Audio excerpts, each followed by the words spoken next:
Hi guys, welcome back to the Astro Imaging channel. Tonight's session is on bicolor narrowband processing. I'm going to go over my techniques for bicolor. I hope to walk through a complete process. I think I'll have time. But before we get into that, the image of the week, I was surprised because it's my image.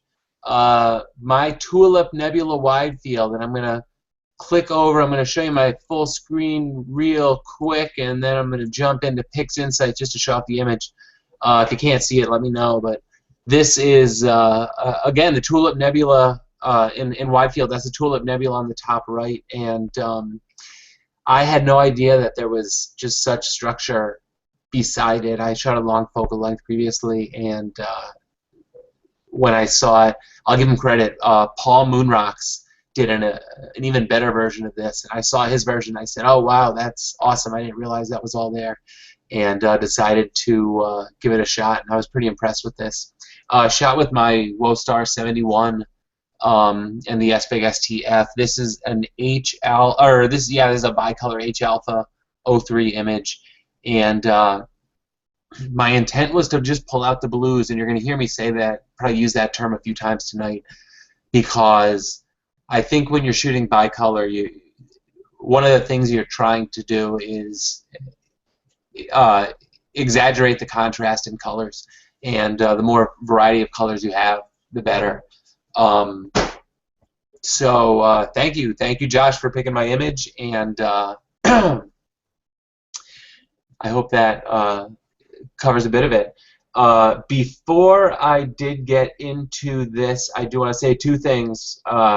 Send out some congratulations to two people. David is the Cloudy Night Star contributor, and they couldn't have chose a better guy for that. And as well, Eric, APOD'd. So finally one of the guys in our group got an APOD. Very, very deserving image. IFN in front of... I actually don't even remember the galaxy because it was just such a great image. All I saw was that IFN kind of floating there. But it was a few days ago, maybe 2 or 3 days ago, so maybe one of these days we'll have him on to talk about that. He's not on tonight, I don't think. But without anything else without anything else to say, oops, wrong window, I am going to jump over to, don't worry, I'm not going to be in Excel all night, or excuse me, PowerPoint all night. This is just going to be some quick what I'm planning on doing tonight. Bicolor narrowband, acquisition and processing techniques. Mostly processing, but you need to know a few things for the acquisition hand. So why narrowband? Well, narrowband helps you overcome light pollution and moonlight. So you can pretty much shoot from city center, and you can shoot when the moon is pretty close to full and pretty close to your target. Well, maybe not completely full and not really close to your target, but it depends on the bandpass of your filters, whether they're very, very narrow or whether they're wider. But with narrowband, we're all dealing with mostly narrow band passes there, as they're called, and that's why they're called that. So you're trying to maximize the contrast on emission nebula. I'm going to use the H alpha filter as an example. If you use an H alpha and a red filter, they should both pass the same amount of H alpha. But what the H alpha filter is doing is it's cutting out everything else. So it's giving you that contrast. And that is why when you go with a narrower band filter, you get more contrast. That contrast allows you to isolate structure. And by using different filters, you can isolate structure by the type of emission. And these narrowband filters, they say some people say they don't require longer exposures. I'm going to say they probably do require longer exposures, but it's better to think of it as that it's allowing for a longer exposure. You can get 30 minutes of signal in one exposure. Relative to the read noise that might have it, you can really swamp the read noise, and that's what we're trying to do. Especially with narrowband, because with narrowband you're more likely than not, oh well, I shouldn't say that, you are frequently going to be read noise limited. And that's one of the things we talk about a lot. That's why we push longer exposures and do a few things to get that. So why narrowband? Why bicolor? You can create, well, first of all, I know you've seen Hubble images, and I'm going to get into that in a bit, but you can create tricolor images with only 2 filters. The most common filters to do this with would be the H-alpha and the O3 filter. And I'm probably not telling you much you don't know, so I'm going to kind of breeze through this. But by doing that, you can give it that Hubble-style effect. But why bicolor? Because it saves time. You're shooting 1 fewer filter, saves money. Narrowband filters are expensive. You might have your camera, you might have an H-alpha filter. You need 1 more filter. You can't afford both. The O3 is a good one to go to. In some cases, it might be filter wheel space. You know, we need lots of filters in our cameras. The luminance, the red, green, blue, H-alpha, O3, S2. And they sell filter wheels with 5 spaces. Well, that's where I find myself. So I've got my RGB, H-alpha, and O3 in mind. I don't have any more room. Yeah, easy fix, more money. So like I said, saves time, saves money, filter wheel space. This is Richard Flynn's Soul Nebula, and he has been mastering the technique of Hubble palette images, HSO images, and I was chatting with him a little bit about his techniques, and he does a lot of binning, and that was really interesting to me, and I'm going to start trying that. I'm going to do some comparisons because it does find a way to get more signal up, out, away from the read noise and really get to these dramatic images. And this is a great image, so it's a hard one to compare to, but he used 3 filters for this. This is my image. Wow, pales in comparison, but I only used two filters, and I was still able to get that color. I could do I feel like on this one, yeah, I know the Soul Nebula, it's not even rising yet, and I feel like I missed my chance with this. I'll probably reshoot it, but I did take my William optics off and put my edge on for a little bit, so I'm going to see what I can get out of that. But I didn't have a lot of time on this, so it may not be a completely fair comparison. And in the same event, you can do a lot by shifting the colors. I can make that yellow less gold, I can make it more orange, I can get less blue. You don't have the same freedom that you have with 3 filters, but you do have a lot of freedom. Along with the Hubble-style bicolor palette, you can do natural bicolor palettes. And natural bicolor palettes look pretty close to what an RGB image would be, but you are showing off structure that isn't necessarily in that particular wavelength. I said I like pushing the blues. Well, I'm usually talking about either my natural bicolor or my Hubble palette, but in the natural bicolor, even here in the center of the nebula, that's a spot where I like to show off the blues. Sometimes it's not there. Sometimes I'm pushing for something that's not there, and it shows. But I'm going to break from that and just show you just a few good bicolor targets. There are a lot of them, but not every target up there is a great candidate. You'll find a lot of them to be very weak in O3, and when that happens, you end up really just getting a predominantly red image, and in that case, you might prefer to go with an H-alpha RGB image. But good bicolor targets, planetary nebula make great bicolor targets because they do have strong O3 and a lot of H-alpha. 2 good ones are the Dumbbell and the Ring Nebula. Supernova remnants, the Veil Nebula and the Crab Nebula as well. These top 2, planetary and supernova remnants, tend to show a lot of structure in the O3 channel, and that's a good thing. That's one of those things you really look forward to shooting. Emission Nebula, the Elephant Trunk and the Heart Nebula, 2 that are rising right now, or I should say that are available targets right now. And these have more subtle O3. They're good bicolor targets, but you're not really going to get that much structure out of the O3. And when I'm saying a lot right now, and I'm going to explain it in a little bit, because typically when you're processing your bicolor targets, you're going to use, at least this is the way I do it, extract luminance or use the luminance separate from the color, or process the luminance separate from the color. You have 2 options. you can extract the luminance from your blend, which is the H alpha and O3 blend, and this is the best option. And a lot of people are going to say, why is that the best option? And here's why that's the best option.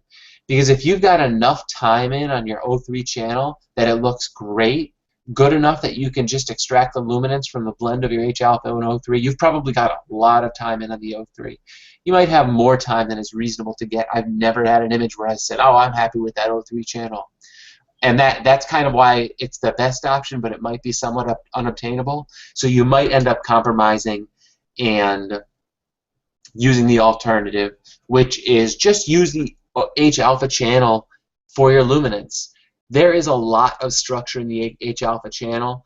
You're going to get a pretty dramatic image, and typically your H alpha channel is going to be very noise free. If you're wondering what I mean by this, think about LRGB processing. You use your luminance filter and then you shoot RGB, or maybe you extract your RGB from your luminance, but you process them separately. Your RGB you're doing chromatic noise reduction on, your luminance you're doing some sharpening on, but you're aiming for that clean luminance, and the RGB is pretty much just I don't want to say a second thought, but it doesn't have to be so great looking. It's just giving you the color. The luminance is where it's all at. That's where you really want to pay attention to everything. Detail, structure, enhancements. I'm going to show a few examples, and one strong O3, one weak O3, and what I'm going to call a normal O3. Then some pixel math and some LRGB combination, and I'm just going to jump right into that now, unless there happen to be any questions.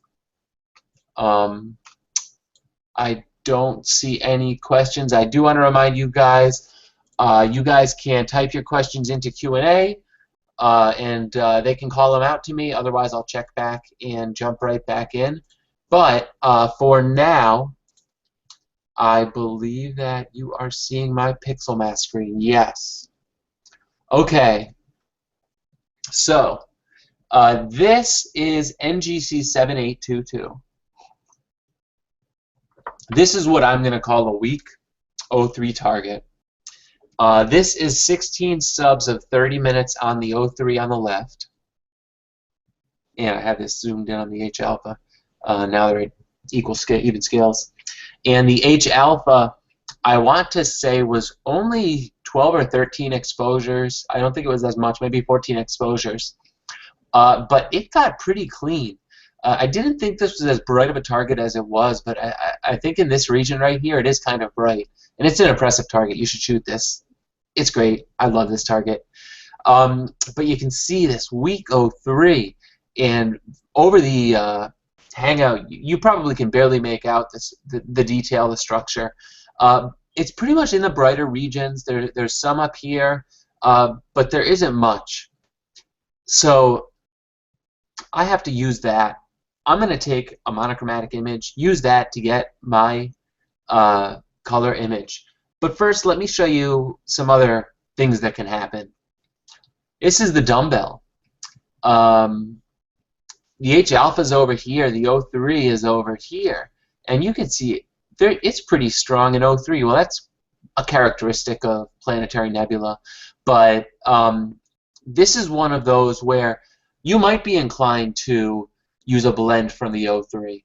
This, the first time I processed this, I did use a blend from the O3, and Josh mentioned that there's enough detail in the H alpha that you can really make it pop, and I made a compromise, and I used the H alpha, and I got a lot more structure on the interior, but I think I lost a little bit on the exterior. And honestly, that's just a matter of processing skills. You can do better.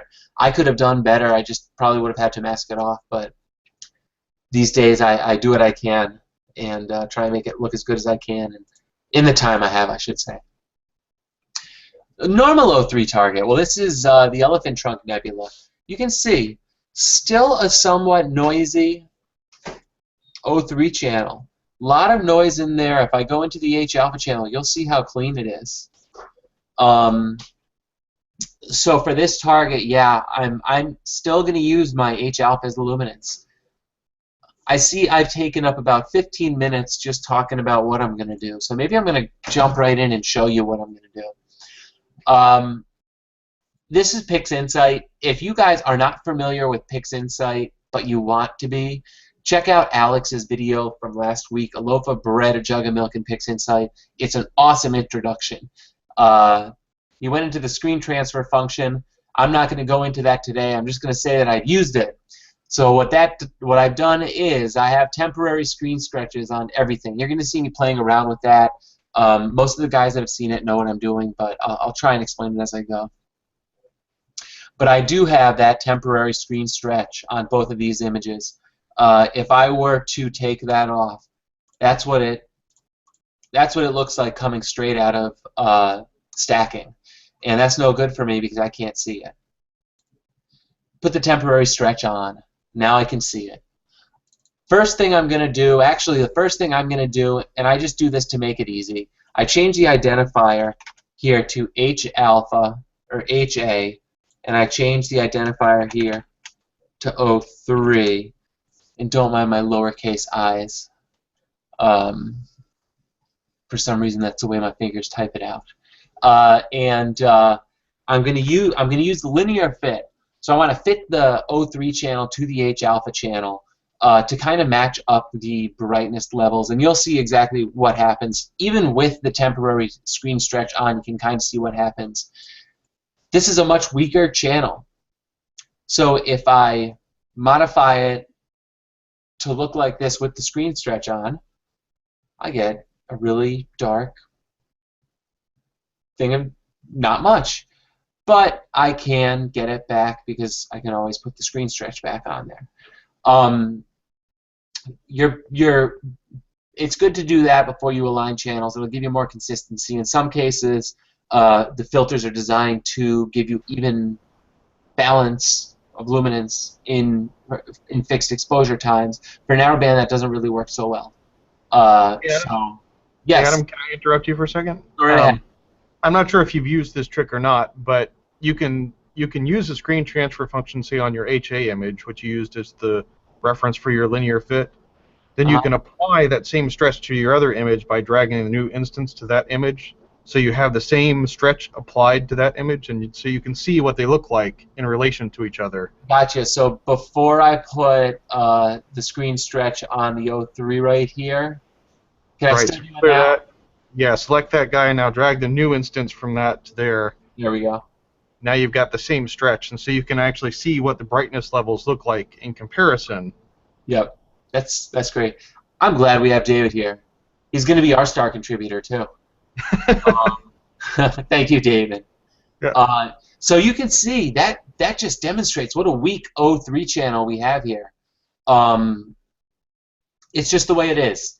Now we're trying to make pretty pictures, so we're not trying to have the saturation or the luminance levels of the blue channel or green channels be what they would be like in outer space. We're trying to make a pretty picture, so we're going to do what we can to stretch that out. So we've applied the linear fit. I'm going to send that right back up there. Now I'm going to open up Pixel Math, and this is very interesting. Well, this is where we get our starting point for our color balance in for our bicolor images. And when I'm doing a natural bicolor, I believe this, and let me take one step back. H alpha becomes my red channel. 03 becomes my blue channel. Green channel, we're creating a synthetic green from a blend of the two channels. By taking 90% and 10% of the 03 and adding them together, I get this image that I'm going to use a shortcut to get a quick screen stretch on. And I was actually wrong about that. I always get them backwards. When H alpha has lower representation, you get a more red image. So I'm going to reverse them. You can do any combination of, honestly, you can do any combination of numbers in here. You can even put a multiplier on the 03. You can do a lot of stuff, but in general, what you're doing is you're changing the contribution of the H alpha and the 03 channels. So I reversed that now. So now it's 10% H alpha and 90% 03. And when I bring it up, I get an alternate color scheme. I'm going to show you the two of them. So this channel over here is more of what you would start with for a Hubble, and this is what I start with for my bicolor narrowband. One of the interesting things I just want to show you, and this is just, again, the screen transfer function. I like making them wide there because sometimes I get kind of clicked away, but I'm going to temporarily. You can adjust the screen stretch on this using just the red and the blue channels, and you can pretty much work your way right back to your natural bicolor image. You can get yourself, I mean, that's basically all you're doing. So if it seems like there's some magic going on with pixel math, no, you're basically just kind of changing the balances, the contribution of those channels. But it's a pretty simple, kind of repeatable way to do it. So that was that demonstration. When I do my natural narrowband, for some reason I don't typically do this with the Hubble palette. I do a background neutralization on it, and I am just going to pick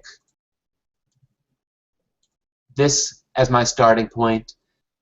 I'm also going to close off the O3 because I'm actually not going to use that anymore.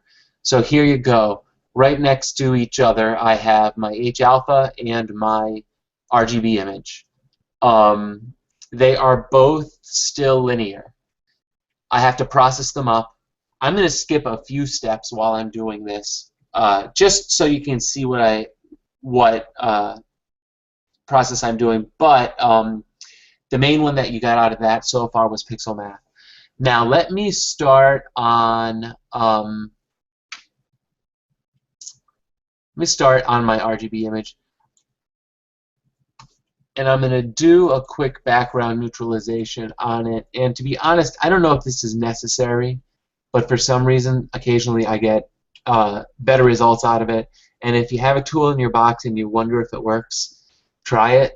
And if it doesn't, just back up. So what am I looking for? So what I need, I have background neutralization, Alt-N to get a new preview. Pick an area that is mostly background. I actually don't like that preview. Doesn't take much, and you barely even see anything when you do it.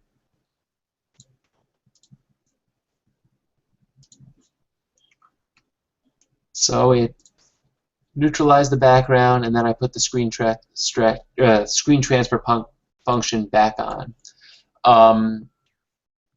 Got that on. I see I still have my little the corners are not quite fixed. You would typically do a dynamic crop on that. I am not going to do a dynamic crop because I am going to save time.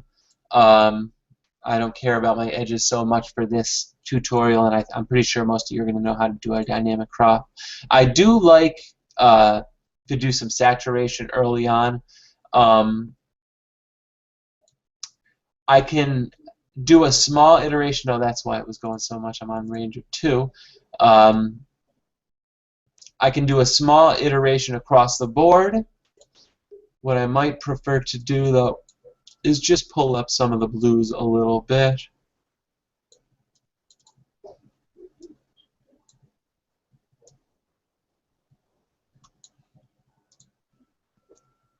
Hit it with that. After I go nonlinear, I do a lot more pointed color saturation. That really just gives me something to work with. If I was being even more particular, or I should say knowing what I know now, I might have masked off this dark area down here. if there was strong signal in the H alpha over here, this is a dim area, a dim region, so it's a little bit noisy. If there was stronger signal in the H alpha, I could have done something. But I do know, having processed this a few times now, that becomes a little bit of an eyesore, and as does that. Part of it because of the chromatic noise that starts to develop. But I'm going to take care of some of my chromatic noise in a future step, and maybe this time around I'll get it a little bit better. Okay, so a couple questions, Adam. okay, go ahead. So if you are exposing narrowband subs at 30 minutes each and grabbing 10 to 15 frames total, how many darks do you take? I was under the impression that you would typically want 10 darks minimum to take advantage of averaging. So I don't think there's a limit to how many darks you need to take. I take lots of darks. I use 42 darks on this. I think that, you know, darks are easy. You're taking them for a long time. Try and take as many as possible. 10 does not sound quite like enough to me. And the only reason I'm saying that, and it might not be 100% applicable, but when I take 10 lights and I stack them, and then I take 16 lights and I stack them, I notice a big change happening as you go from a 10, 11, 12, 13, 14, 15, 16. And I think the stacking is really just starting to work. And with that few darks, I'd be a little bit of afraid you might be actually contributing noise back in. Now, I'm not saying it's wrong, but I can't say I've really experimented with my CCD that much, but with my DSLR, which had lots of dark current, I would end up taking lots more darks. You know, people say darks are easy. They are easy, but they're time-consuming, kind of a pain in the butt. I just acquired my entire 42 sub dark library at 20 below just a few days ago, and I need to do it all over again because I'm going to try some binning now. But that would be my answer to that. How many darks? Start at 15. Try and get 25, 30, 40, 50 if you can. Above 50, I don't think you're going to see much gain. Bias, I say go for more. Go for 100 bias plus if you can, or look into PixInsight's super bias. David, was there another question? Yeah, I was going to add one more point there. Go ahead. You know, and Alex kind of commented about this too. The point of, you know, taking 8 to 10 dark frames is really, that's kind of the minimum you need for the statistical rejection to work, so that you catch the outliers like cosmic ray strikes. After that, it's all noise reduction of the dark, so that you can get a better picture of what the dark signal actually looks like, and you're adding less noise to your final image. Right. So anything after that is just kind of gravy, right? You know, you're adding less noise to your final image by taking more darks. Yep. So the other question was from Tolga. What are your thoughts about using two different filters, HA filters 3 and 5? I'm not sure if he's asking, you know, difference between like a different HA to 03, or you know, the difference between a 3 nanometer HA and a 5 nanometer HA. Well, I'll address them both. So first of all, with an H alpha filter, there's kind of a unique situation with the N2 line. The N2 line is very close to the H alpha line, and it's within 5 nanometers of the H alpha line. Well, I shouldn't say it that way. I guess it's within 2.5 nanometers of the H alpha line. But when you use a 3 nanometer filter, you're cutting out the N2 line. When you use a 5 nanometer filter, you're including it. A lot of us look at that and say, oh, well, there we go. I don't want to cut this out, so I'm going to save the money and buy the cheaper filter. And I'm not sure that's the best way to look at it, because you're still going to get more contrast. I have a feeling that it's the H alpha that dominates the N2 by a considerable amount. There's probably a lot of N2 up there, but H alpha is really strong. And it might just be worth it to take the 3 nanometer filter and get the contrast out of it. I don't think you were saying, do you need both of them? I can't really see the need for both of them. And now, in regards to O2, a lot of people are going to use the 3 nanometer O2 with the 5 nanometer H alpha. 5 nanometer for the reason I said earlier. The 3 nanometer O2 is much more resilient to moonlight, and the O3 line is affected by moonlight. So it's one of the spots where it's definitely worth spending for the better filter with the better moonlight rejection, light pollution rejection. And it's typically the case with all the filters. The lower the fewer nanometer pass that it has, the better off you're going to be, the more contrast you're going to have. If that didn't answer that question, then let me know, and I'll follow it up. So he's saying he's not looking for the difference. He's asking about combining. I'm assuming combining data from the two different filters. I don't think that there would be any benefit to combining the data from the two filters unless you have unless it's like your friend that has the one filter and you have the other. Keep in mind they should both be passing the same amount of H alpha light. It's just that the one with the lower pass, or the narrower pass, will cut out more of the light that we don't want. So if your friend has the filter and you want to combine data, yeah, it'll probably work. It gets into a little bit of what we've been doing with some of the collaboration stuff, and you'd have to look to that episode to see how to combine that data. But I wouldn't say that there's some specific benefit to using an H alpha 3 and 5 nanometer and combining that. You're really just if you have the 3 nanometer, sell the 5 nanometer. You don't need two of them. Okay. If that didn't answer the question, ask it again, and I'll go right back at it. So where are we now? I still have my ugliness right there. I think I committed to processing this RGB image. So what I'm going to do is I'm actually going to do the histogram transformation right now, and I have had more luck using the screen transfer function to give me my histogram transformation, to give me my histogram stretch from my RGB data. Sometimes I'll pull it down a little bit. Let me show you what I mean there.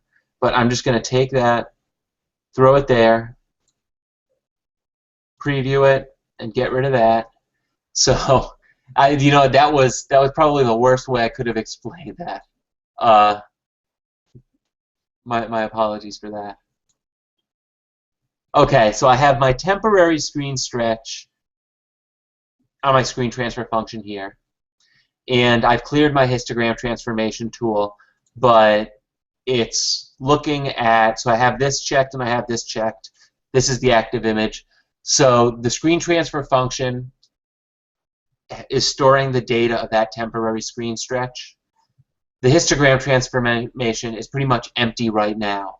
So I'm going to take that temporary screen stretch and I'm going to send it over to the histogram transformation, and that's what that histogram looks like. And the danger of this is that you're clipping data up here, and it's possible that I am, but again, it's my RGB data, and you can be a little bit more, take a little bit more leniency with your RGB data. Sometimes you might blow out the stars a little bit more, and you're going to hope to pull them back. There are some ramifications of doing it that way. The alternative would be to work your way up in the histogram, which you can kind of do, but for some reason this kind of makes it quick and easy, and I've been doing it this way. So there we go. The temporary stretch is in there. I'm going to reset the screen transfer function, which turns that black, and then I take that histogram and I send it over there. Now, I'm going to close that off temporarily. The primary thing that I want to do right now to this image is deal with You can probably see it. The chromatic noise.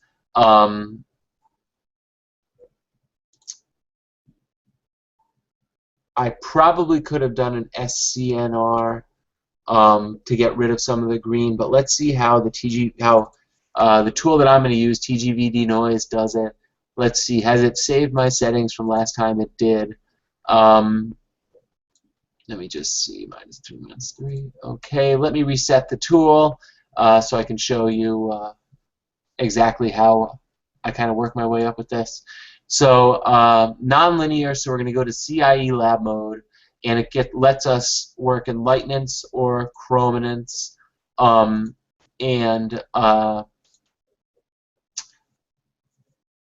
Just to start off, let's see what defaults are going to give us. I am going to make a preview and take an interesting area that also has a region with some noise in it. So you can see it right there. And let's throw the default TGBD noise at it. And let's see, it's active right now. That's what it was. So it did get rid of a lot of the color noise. Just looking at it, it got rid of the color noise really well. It didn't get rid of some of the granulation. We are going to use the lightness from the H-alpha image, but I would go back through, and I want to say that even from the past, getting that edge protection up to 4 is probably going to do a little bit better for me. We will see.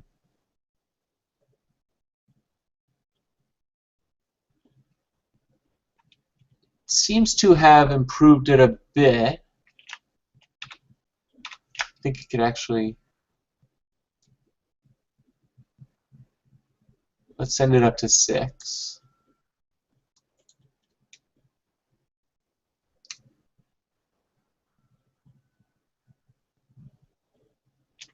All right. It's a bit blurry, but you can get away with some blurring of your RGB channel. And in the past, I'd even used convolution with some masks on it. And you can do masks. You can use masks. You can protect what you need.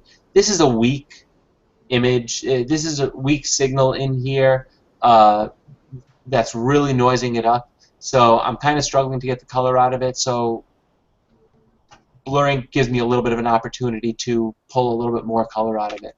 And we'll see. You'll see my results, and you can tell me whether you like them. So Sean is asking why you didn't use a stretched clone for local support. Sometimes I have trouble with that, and in this case, I believe I did have trouble with that. Let me jump back and do that really, really quickly. Okay. Yeah, because it is a... let me think here. It's non-linear, so I can put that in. Oh, and not as a mask, right? Just for... Yeah, just as the local support. Just as a local support image? Okay. I'll try that. We'll see what I get. Do I have that clone pulled out there? Image 36 clone. Let me just see what that mask looks like. Same thing. Okay.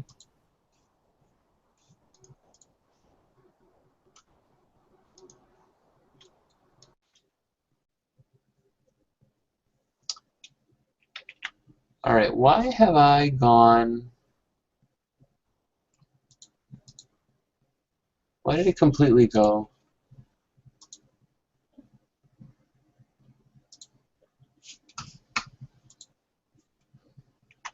Why did it go monochromatic? Anyone know? Reset the tool. Did you hit something like Control T or something like that? I think if you look at the top bar, there's a pull down that says gray. See if you have a... another option on there. No. Looks like it's converted to grayscale. Or is that your, I think you're working with your clone, right? No, my clone's behind it. It would have been the preview of the local support image, but okay, let's see.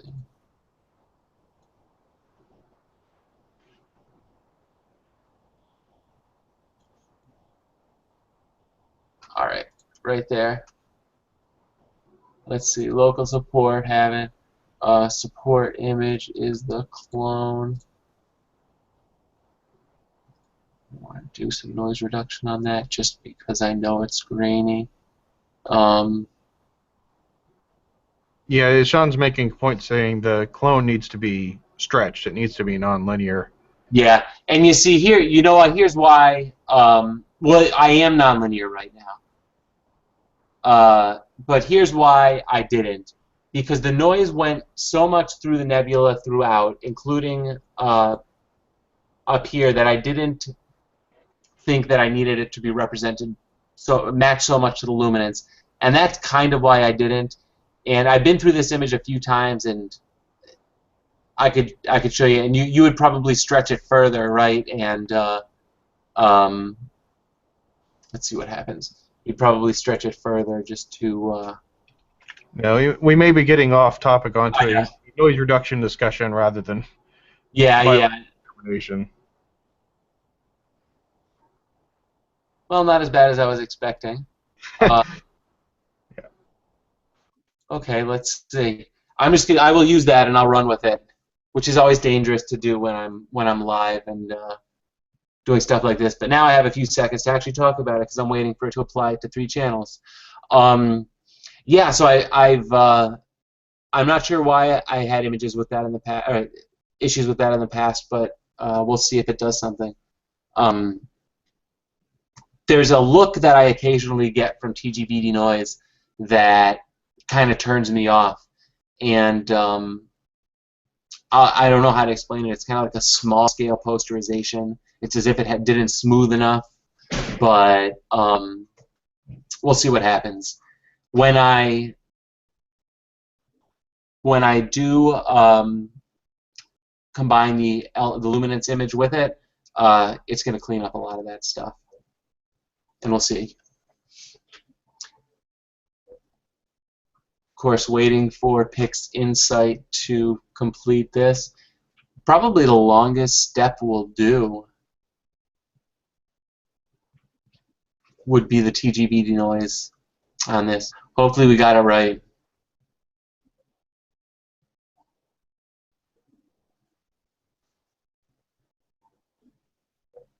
There we go. Okay, so let me go to a high signal area. Let me get rid of that preview.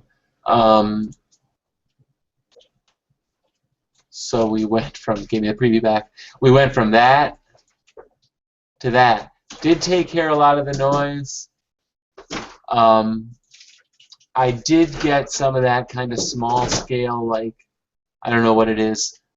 Posterization is what I call it. I don't know what the proper term would be. But either way, I'm going to run with this. So this is the clone back here that I'm going to close off. I am just going to give this one more little boost of saturation. Actually, you know what I'm going to do? I'm going to use the clone.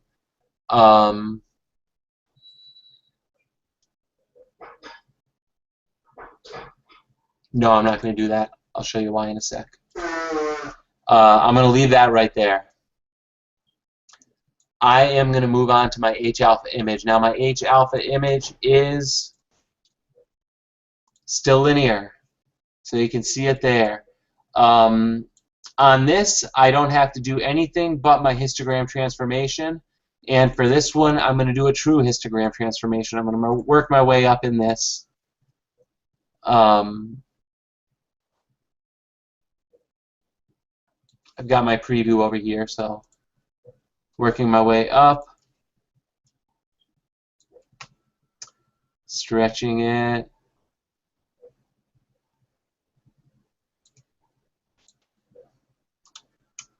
Doing it in a few iterations. Watch down here. This is the percent. This is the number of pixels you've clipped, the percentage of the pixels you've clipped. So still, we're not clipping really anything important.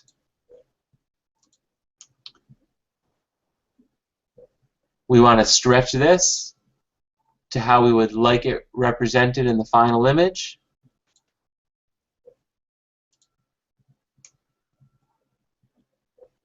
Looks like I even have a little bit more there.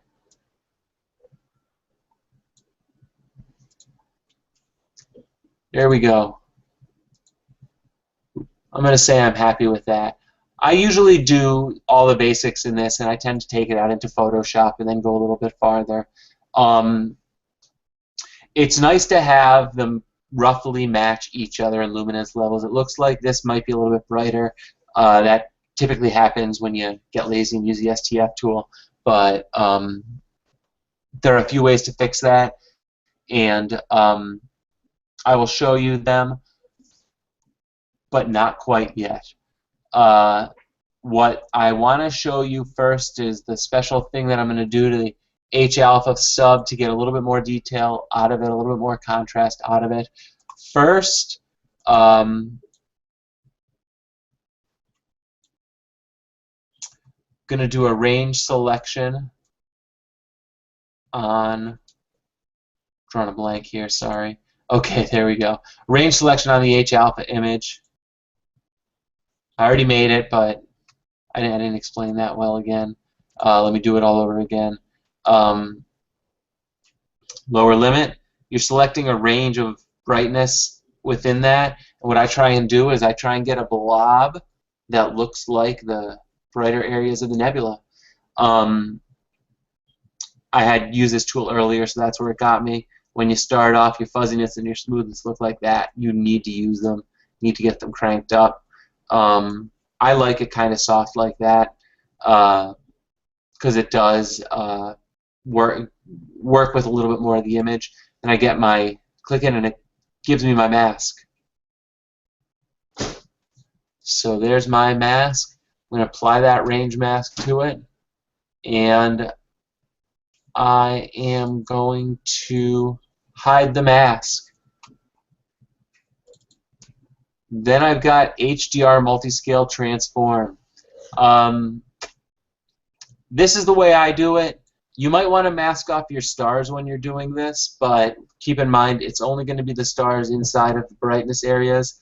That said, there's a massive bright star right there and right there, and that's my compromise. I can admit that my methods have shortcomings and I'm still trying to hone them, but you'll see in the final image that these became a little bit unsightly. Multi-scale transform.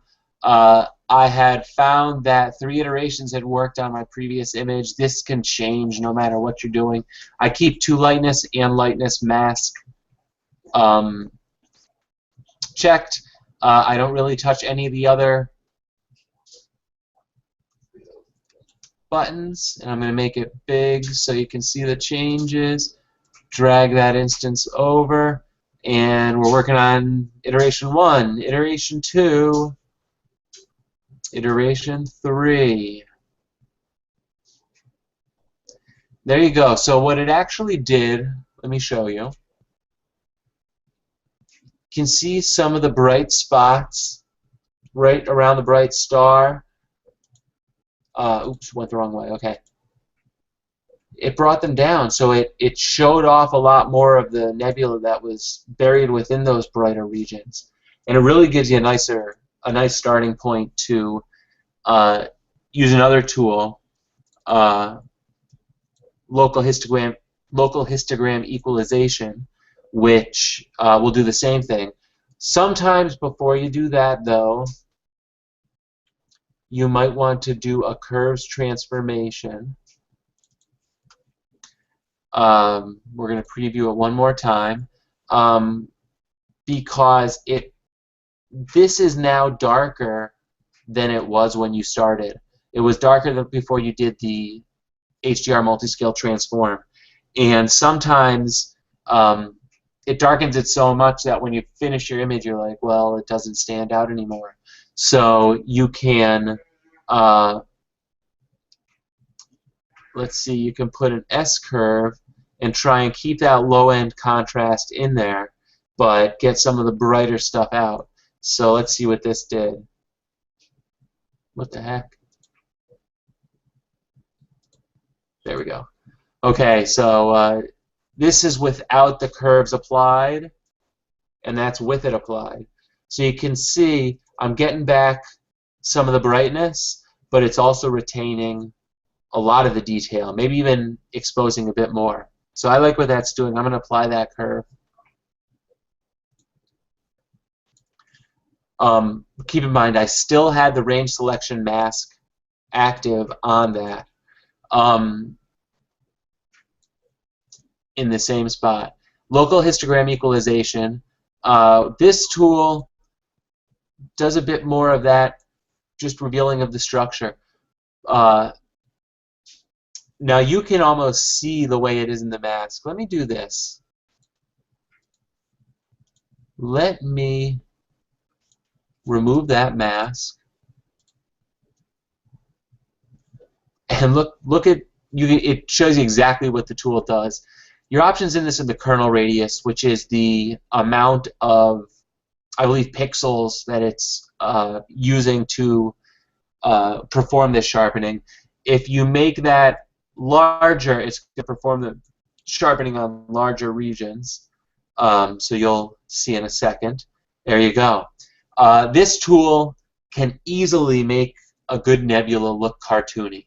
So I tend to use it once at the default setting, but I take the amount way down. 10% is usually a good starting point. You can use even less than that and be okay sometimes.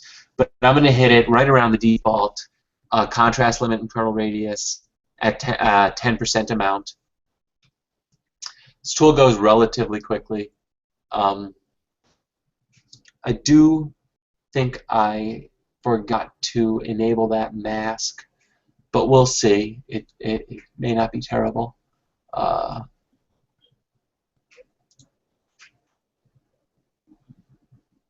It's actually, I like what it's doing to the dark regions, so we'll give it another shot.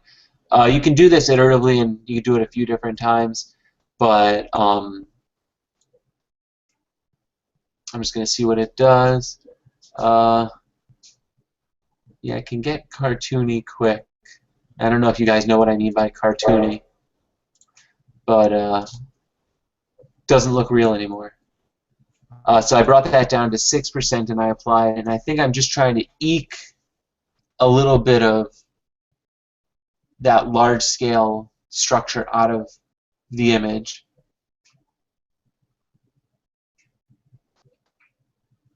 This one takes a little while as well. In the meantime, are there any questions? I haven't seen any other questions come up. Okay. Sean apologized for sending us down the rabbit hole, but that's not a problem, Sean. No problem. I'm looking at my time and I'm like, oh yeah, I could go back to that. No, I guess I can't.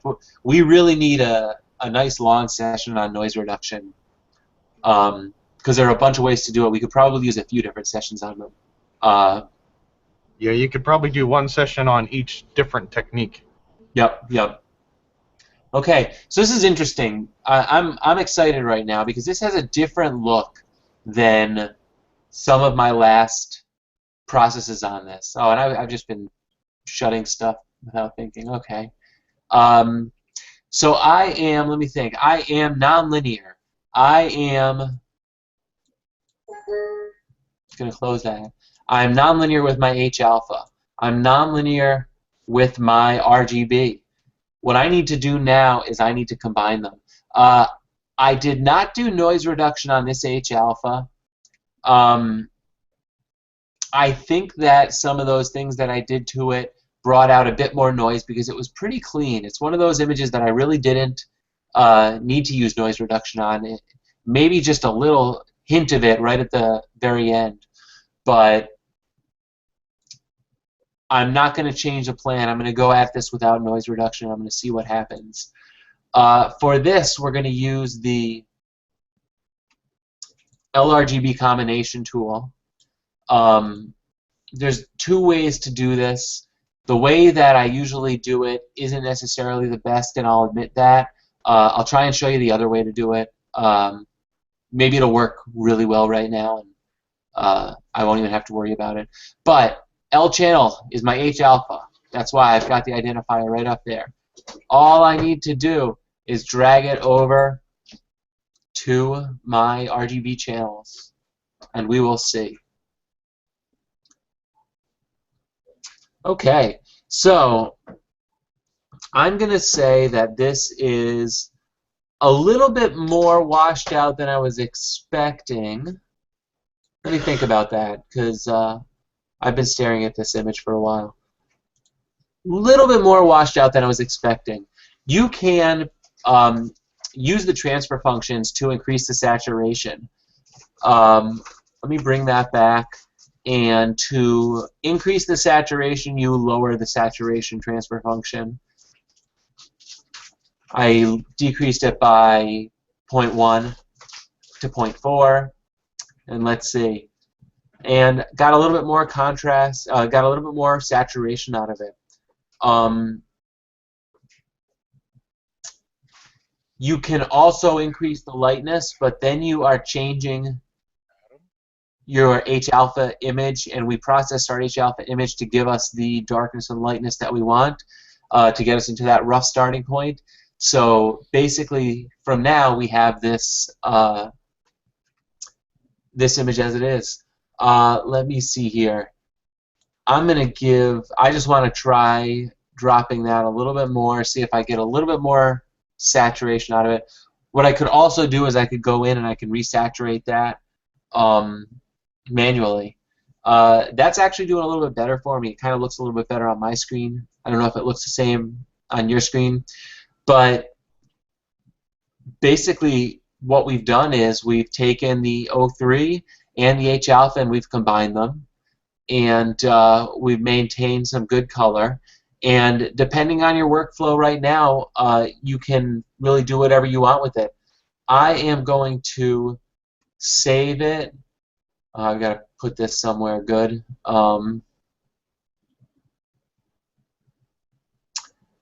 Let's see. Bicolor narrowband processing. Image 36. Gonna remember that. Save it as 16-bit unsigned so I can bring it into Photoshop and open it up. That's not it. Image 36. And funny how we always go to Photoshop. And it's funny how in Photoshop we can really whip stuff around, right? Those edges that I was not going to worry about in PixInsight, look how quickly they go. I'm going to just crop them right out. There we go. This is one of those spots where I'm going to use my sampler because it's kind of hard to tell. I get a little blind. I see I missed a little edge right there. I'm going to leave it, but pretend you don't see it. I can see some green down here. Didn't use the SCNR, probably should have. Down there. I look over at my palette over here and I see I'm a little heavy on the blue on the bottom too. Actually, I'm a little heavy on the blue all across in the low ends. So from here, it's basically just selective color saturation. And you can use your own methods for that, whether it's using curves or whatever it may be, but you just try and eke the blues down. Let's see. I liked what that did. And then the other thing I do, I am in the red channel right now. I'm going to control-click the background to lock that. I'm going to control-click this blue stuff right here because I don't really want to change the red balance of that blue. And I'm going to control-click right there. and I can see that that tone right there is matched up with the histogram right there. I can tap up a few times, and it's going to give me a little bit more red. If I play and play and play with the color saturation, I can really, let's just see what doing some color saturation to it. Typically, I would work my way up with masks. I'd have star masks. I'd be going back and forth with star masks and then luminance masks. One thing that I do, let me think. Trying to think. I would probably use my star masks. I'd probably use my star mask in PixInsight. One thing that I tend to do is jump back and forth from PixInsight to Photoshop. And just to give you a quick idea, you can create your star mask. I don't know. I don't even know where I'm going to go with this because I already brought it into Photoshop. I guess I could bring the star mask in, but now I'm looking at my crop corners, and I guess I messed that up too. But if you want to protect the color of your stars, you can do that. Or I shouldn't say that. Protect your stars and then boost the saturation of your nebula. You can do that. Basically, this kind of gets you to the beginning. And I'm just going to cancel out of there. I honestly don't know where I was going with that. Eventually, you work this image up, and eventually this is what I got out of it. I did crank the red on that. You see, I still have some space back here. So that's all color that I can get back. And I could be doing damage quick right now, but I'm not really paying attention to that. I'm just trying to get this imaged so that it's presentable for display. And I lost a little bit of my blues right there, but look, I've got a nice natural bicolor image, and let's see how close I am to what I processed earlier. Pretty close. So I will, here's what I'm going to do. What I need to work on is look at how blown out that star is. To push this image this far, I couldn't do it. It was tough to not blow out that star. Even this image where I was more particular with masks, I had some troubles. Now, I can cheat it. Hold on one second because I want to make my background a little bit darker in this. And the other thing I'm going to do is I am going to make the stars smaller. I just use the simple Make Stars Smaller tool, and I tend to use 2 iterations of that on it.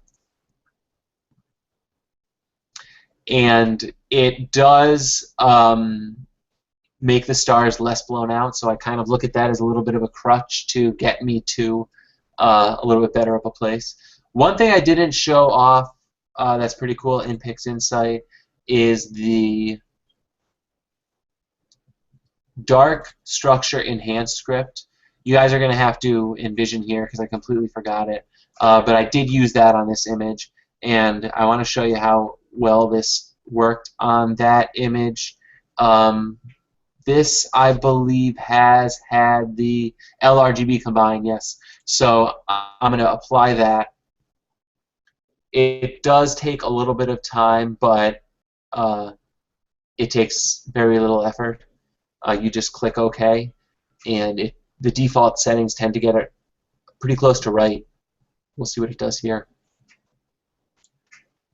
And you say that a lot. You heard me say that a lot. We'll see what it does here because that's what this is. You're working your way up. It might do something you don't like, and you take it back, but you find a way to get a nice looking image.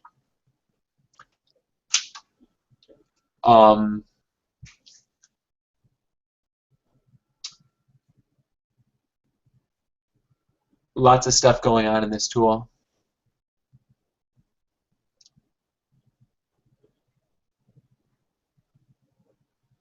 And it's still going. There we go. Oh no, there we go. Okay. Now let's see.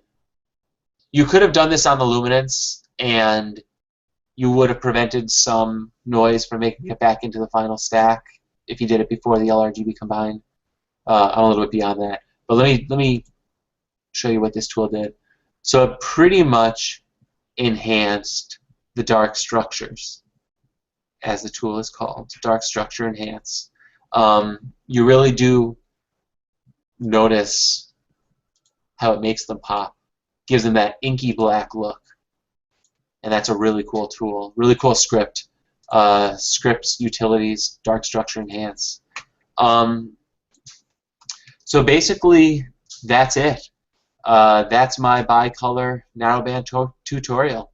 Are there any questions? I'm going to jump back over and ask away. Any questions out there in Q&A land? The only other one I saw pop up was Sean was asking how long the exposures were.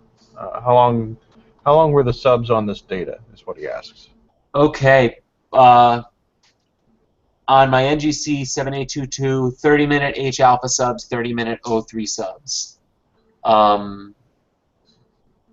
And I think there were like 13 or 14 H alpha subs, and I want to say I got 20 O3 subs. I actually got my last 6 O3 subs on it last night, and it made it a lot easier to present.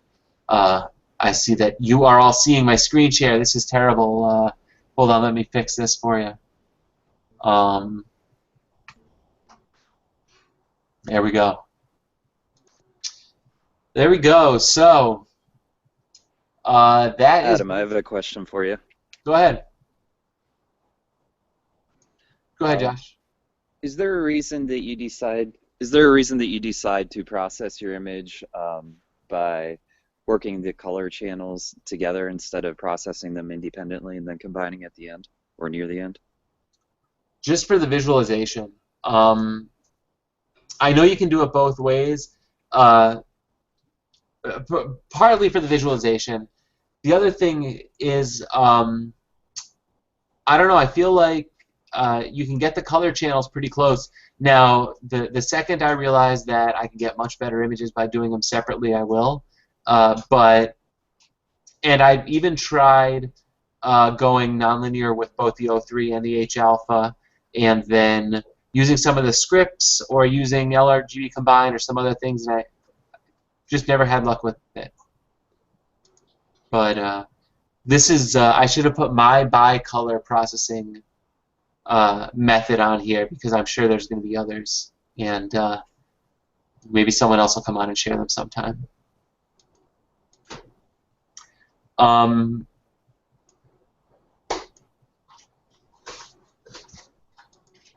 Yeah, I do see some comments on local support tip. If your target image is nonlinear, just check local support box. The default support image is your target. You didn't need a stretched clone. Oh yeah, okay. Yeah, I got that. Duh.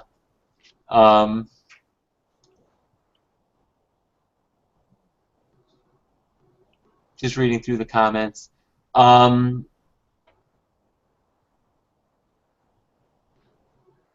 Oh yeah, I guess we already went through them all. Yeah, so that's basically it. Next week we have an anonymous processing challenge. Mike Miller volunteered some data on Vandenberg 150, or excuse me, 141. Really good data. Very nice stuff to process. I'm going to ask everyone to take a look at it. It's hosted in, it's shared in the event for next week. You can get it in the description. We have a PI version. We have a Photoshop version in there. Process it, and I'll give you instructions on the web, on Google Plus for this. I'll actually put them in the event description, but you're going to send them to me privately. And so basically, you're just going to send your finished image to me, JPEGs. That's the way Google wants it. But when you post it on Google Plus, you're going to just say the Astro Imaging channel, and that way only I'm going to see who has who's done it. Make sure it's not shared to the public, and that way I can kind of sort through them and get them all ready. And I think this is going to be pretty cool. We're trying to combat the competitiveness that goes on in astronomy, and I'll leave that for next week, but we'll get into that next week. So basically, that's it for this week. Thanks for coming, and we'll see you next week. Have a good one, guys.